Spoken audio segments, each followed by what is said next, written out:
વિશ્વ પ્રસિદ્ધ યાત્રાધામ અને શક્તિપીઠ અંબાજી ખાતે માતાજીની અસીમ કૃપાથી શ્રી 51 શક્તિપીઠ પરિક્રમા મહોત્સવના અંતિમ દિવસે લાખોની સંખ્યામાં શ્રદ્ધાળુઓએ દર્શન કરીને ધન્યતા અનુભવી હતી।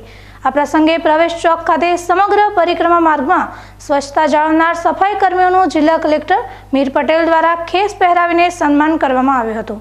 આ તકે જિલ્લા કલેક્ટરે જણાવ્યું હતું કે અંબાજી પરિક્રમાને સ્વચ્છ અને સુંદર બનાવવા માટે સફાઈ કર્મીઓનું યોગદાન સૌથી મહત્વનું રહ્યું છે। અંબાજી ખાતે અંબાજી શક્તિપીઠ પરિક્રમા ખાતે સ્વચ્છતા પર ખાસ ભાર મૂકવામાં આવ્યો હતો। આ માટે જિલ્લા વિકાસ અધિકારી MJ દવેની અધ્યક્ષતામાં 550 થી વધુ સફાઈ કર્મીઓએ રાઉન્ડ ધ ક્લોક સ્વચ્છતા જાળવી હતી। તે તમામ સફાઈ કર્મીઓનું કામગીરીને બિરદાવવામાં આવી હતી। અંબાજી ગબ્બર ખાતે એક જ જગ્યાએ 51 શક્તિપીઠોના દર્શન કરવાનો લાભો મળતા સમગ્ર રાજ્યમાંથી લાખોની સંખ્યામાં યાત્રિકો ઉમટી પડ્યા હતા।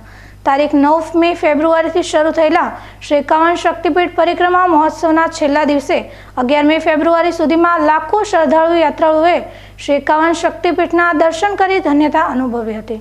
3 દિવસીય મહોત્સવ દરમિયાન પરિવહન, પરિક્રમા, ભોજન પ્રસાદ, વિસામો, પાણી, આરોગ્ય, વીજળી, કાયદો વ્યવસ્થા અને સ્વચ્છતા સહિતની નિઃશુલ્ક વ્યવસ્થાઓનું સુંદર આયોજન કરવામાં આવ્યું હતું, જેની જવાબદારી નિભાવનાર તમામ કર્મચારીઓને પણ સન્માનિત કરાયા હતા।